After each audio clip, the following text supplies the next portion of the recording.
മലയാളി വീടിലേക്ക് എല്ലാ കൂട്ടുകാർക്കും സ്വാഗതം. ഇന്നത്തെ വീഡിയോയിൽ ഓറഞ്ച് കൊണ്ട് തയ്യാറാക്കിയെടുക്കുന്ന ഒരു ജാമിൻ്റെ റെസിപ്പിയാണ് കാണിക്കുന്നത്. ഇപ്പോൾ ഓറഞ്ചിൻ്റെ സീസണൊക്കെ ആയതുകൊണ്ട് തന്നെ നമുക്ക് നല്ല ഫ്രഷ് ആയിട്ടുള്ള ഓറഞ്ച് കിട്ടും. അപ്പോൾ അത് വെച്ച് തയ്യാറാക്കിയെടുക്കുന്ന വളരെ സിമ്പിളായിട്ടുള്ള ഒരു ജാമിൻ്റെ റെസിപ്പിയാണ്. ഇത് തയ്യാറാക്കാനായിട്ട് 3 ഇൻഗ്രീഡിയൻസ് മാത്രമേ ചേർത്തിട്ടുള്ളൂ. അപ്പോൾ വളരെ ഈസി ആയിട്ടുള്ള പ്രിസർവേറ്റീവ്സ് ഒന്നും തന്നെ ചേർക്കാത്ത നല്ല ടേസ്റ്റി ആയിട്ടുള്ള ജാം എങ്ങനെയാണ് തയ്യാറാക്കുന്നതെന്ന് നോക്കാം.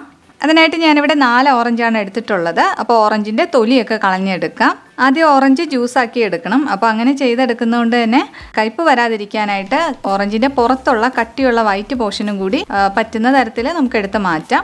അത് കഴിഞ്ഞിട്ട് അതിൻ്റെ കുരു നന്നായിട്ട് കളഞ്ഞെടുക്കണം. ഞാൻ ഈ ഒരു രീതിക്കാണ് കുരു കളഞ്ഞെടുക്കുന്നത്. ഇതിൻ്റെ കുറച്ചായിട്ട് മേൽഭാഗത്തു നിന്ന് കട്ട് ചെയ്ത് എടുക്കുമ്പോഴത്തേക്കും അകത്തുള്ള മുഴുവൻ കുരുവും നമുക്ക് എടുത്ത് കളയാൻ പറ്റും. ചെറിയ കുരുവൊക്കെ ഉണ്ടെങ്കിൽ പോലും ഇങ്ങനെ എടുത്തു കഴിഞ്ഞാൽ പെട്ടെന്ന് തന്നെ ചെയ്തെടുക്കാം. കുരുവും കൂടി ചേർത്തിട്ട് അരച്ച് കഴിഞ്ഞാൽ അതിനൊരു കയ്പ്പ് രസം വരും. അങ്ങനെ വരാതിരിക്കാനായിട്ട് മുഴുവനായിട്ട് നമുക്ക് കുരു റിമൂവ് ചെയ്തിട്ട് വേണം ഇത് അടിച്ചെടുക്കാനായിട്ട്. ഓറഞ്ചിൻ്റെ കുരു എല്ലാം കളഞ്ഞെടുത്തിട്ടുണ്ട്. ഇനി ഇത് നന്നായിട്ട് അടിച്ചെടുക്കാം. അതിനായിട്ടൊരു മിക്സിയുടെ ജാർ എടുത്തിട്ടുണ്ട്. അതിലേക്ക് ഇട്ട് കൊടുക്കാം. ഇതിലേക്ക് എക്സ്ട്രാ വെള്ളമൊന്നും ചേർക്കാതെ വേണം അരച്ചെടുക്കാൻ. അതുപോലെ അരച്ചെടുക്കുമ്പോൾ നല്ല സ്മൂത്തായിട്ട് അരച്ചെടുക്കണം. നമ്മൾ വീണ്ടും ഇത് അരിച്ചിട്ടല്ല എടുക്കുന്നത്, അതോടുകൂടിയിട്ടാണ് ഇത് തയ്യാറാക്കാനായിട്ട് എടുക്കുന്നത്. അപ്പോൾ ഇതിൽ കട്ടകളൊന്നും ഇല്ലാതെ നന്നായിട്ട് അടിച്ചെടുക്കാം.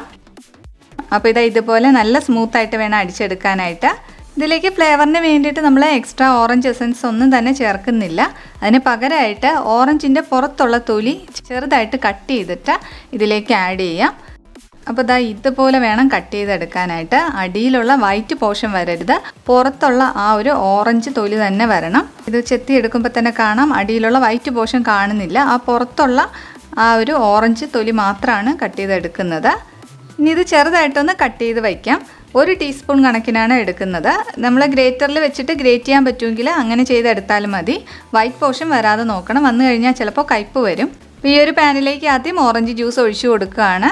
ലോ ടു മീഡിയം വെച്ചിട്ട് പതിയെ വേണം റെഡിയാക്കി എടുക്കാൻ. അപ്പോഴാണ് എല്ലാം കറക്റ്റായിട്ട് റെഡിയായി കിട്ടുന്നത്. ഹൈ ഫ്ലെയിമിൽ വെച്ച് കഴിഞ്ഞാൽ വെള്ളം പെട്ടെന്ന് അങ്ങ് വറ്റിപ്പോവും. അപ്പോൾ അങ്ങനെ ചെയ്യേണ്ട. ലോ ടു മീഡിയം ഫ്ലെയിമിൽ വെച്ചിട്ട് റെഡിയാക്കി എടുത്താൽ മതി. ഇതിപ്പോൾ നല്ല പോലെ ഒന്ന് ചൂടായിട്ടുണ്ട്. ഇനി ഇതിലേക്ക് നമ്മൾ പഞ്ചസാരയാണ് ചേർക്കേണ്ടത്. മധുരത്തിനനുസരിച്ചിട്ട് പഞ്ചസാര ചേർക്കാം. ഓറഞ്ച് നല്ല മധുരം ഉണ്ടെങ്കിൽ പഞ്ചസാര കുറവ് മതിയാവും. ഞാനിതിലേക്ക് 1/2 കപ്പ് പഞ്ചസാരയാണ് ആദ്യം ചേർത്ത് കൊടുക്കുന്നത്. അത് ചേർത്ത് നല്ലപോലെ മിക്സ് ചെയ്യാം. പഞ്ചസാര ഇപ്പോൾ നന്നായിട്ട് മെൽറ്റായി കിട്ടിയിട്ടുണ്ട്. ഇനി ഇതിലേക്ക് നമ്മൾ ഓറഞ്ചിൻ്റെ തൊലി കട്ട് ചെയ്ത് വെച്ചിട്ടുള്ളതാണ് ചേർത്ത് കൊടുക്കുന്നത്. 1 ടീസ്പൂണാണ് എടുത്തിട്ടുള്ളത്. അത് ഇതിലേക്ക് ഇട്ട് കൊടുക്കാം. അപ്പോൾ ഇതിപ്പോൾ കുറച്ചൊന്ന് തിക്കായി വരാൻ തുടങ്ങിയിട്ടുണ്ട്. ഈ ഒരു ടൈമിൽ നമുക്ക് ലെമൺ ജ്യൂസ് ചേർത്ത് കൊടുക്കാം. ഞാനിവിടെ 1 നാരങ്ങയുടെ ജ്യൂസാണ് എടുത്തിട്ടുള്ളത്. 1 ടേബിൾ സ്പൂൺ എടുത്തിട്ടുണ്ട്. അപ്പോൾ വലിയ നാരങ്ങയാണെന്നുണ്ടെങ്കിൽ അളന്നിട്ട് ചേർത്ത് കൊടുത്താൽ മതി. ലെമൺ ജ്യൂസും കൂടി ചേർത്തിട്ട് നല്ലപോലെ ഇളക്കി കൊടുക്കണം. ഇനി ഇതൊന്ന് ടേസ്റ്റ് ചെയ്ത് നോക്കണം. മധുരം കൂടുതൽ വേണമെന്നുണ്ടെങ്കിൽ ഈ ടൈമിൽ ആഡ് ചെയ്ത് കൊടുക്കാം. ലെമൺ ജ്യൂസും കൂടി ചേർത്തപ്പോഴത്തേക്കും കുറച്ച് മധുരം കുറവായിട്ട് തോന്നിയിട്ടുണ്ട്. അതുകൊണ്ട് ഒരു 2 ടേബിൾ സ്പൂൺ പഞ്ചസാരയും കൂടി എക്സ്ട്രാ ആഡ് ചെയ്ത് കൊടുക്കുകയാണ്. നിങ്ങൾ എടുക്കുന്ന ഓറഞ്ചിൻ്റെ മധുരം അനുസരിച്ചിട്ട് വേണം പഞ്ചസാര ആഡ് ചെയ്യാനായിട്ട്. ഒട്ടും കയ്പില്ലാതെ വളരെ ഈസി ആയിട്ട് തയ്യാറാക്കിയെടുക്കുന്ന ഒരു ഓറഞ്ച് ജ്യൂസിൻ്റെ റെസിപ്പി ഞാൻ ഇതിന് മുന്നേ പോസ്റ്റ് ചെയ്തിട്ടുണ്ട്. അപ്പോൾ അതും കൂടി ഒന്ന് കണ്ടു നോക്കുക. അതിൻ്റെ ലിങ്ക് താഴെ കൊടുത്തേക്കാം. നന്നായിട്ട് മിക്സ് ചെയ്ത് കൊടുക്കുക. ഈ ഒരു ടൈമിലൊക്കെ ലോ ടു മീഡിയം ഫ്ലെയിമിലാണ് വെച്ചിരിക്കുന്നത്. കുറച്ചുകൂടെ ഒന്ന് കട്ടിയായിട്ടുണ്ട്. ആ മിക്സ് ചെയ്യുന്ന സമയത്ത് നമുക്കത് അറിയാൻ പറ്റും. കുറച്ചുകൂടെ ഒന്ന് കട്ടിയായിട്ടുണ്ട്. ഇത്രയും മതിയാവും. ഈ ഒരു കണക്കാവുമ്പോഴത്തേക്കും ഫ്ലെയിം ഓഫ് ചെയ്യാം. എന്നിട്ട് തണുക്കാനായിട്ട് മാറ്റി വയ്ക്കാം. തണുത്ത് കഴിയുമ്പോഴത്തേക്കും കറക്റ്റായിട്ടുള്ള കൺസിസ്റ്റൻസിയിൽ കിട്ടും. ഒരുപാട് തിക്കാക്കി എടുത്തു കഴിഞ്ഞാൽ അത്രയും കട്ടിയായി പോകും തണുത്ത് കഴിയുമ്പോഴത്തേക്കും.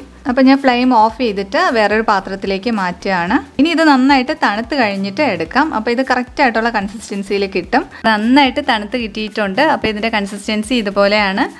നല്ല ടേസ്റ്റി ആയിട്ടുള്ള ജാമാണ്. എല്ലാവരും ട്രൈ ചെയ്ത് നോക്കിയിട്ട് നിങ്ങളുടെ ഫീഡ്ബാക്കുകൾ അറിയിക്കുക.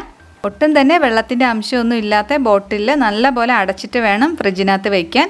നമ്മളിതിൽ പ്രിസർവേറ്റീവ്സ് ഒന്നും തന്നെ ചേർത്തിട്ടില്ലാത്തതുകൊണ്ട് ഇത് പെട്ടെന്ന് തന്നെ കേടായി പോവും. വീഡിയോ ഇഷ്ടപ്പെട്ടാൽ ലൈക്ക് ചെയ്യുക. അതുപോലെ തന്നെ സബ്സ്ക്രൈബ് ചെയ്യാതെ കാണുന്നവരെ സബ്സ്ക്രൈബ് ചെയ്ത് സപ്പോർട്ട് ചെയ്യുക. Thank you for watching.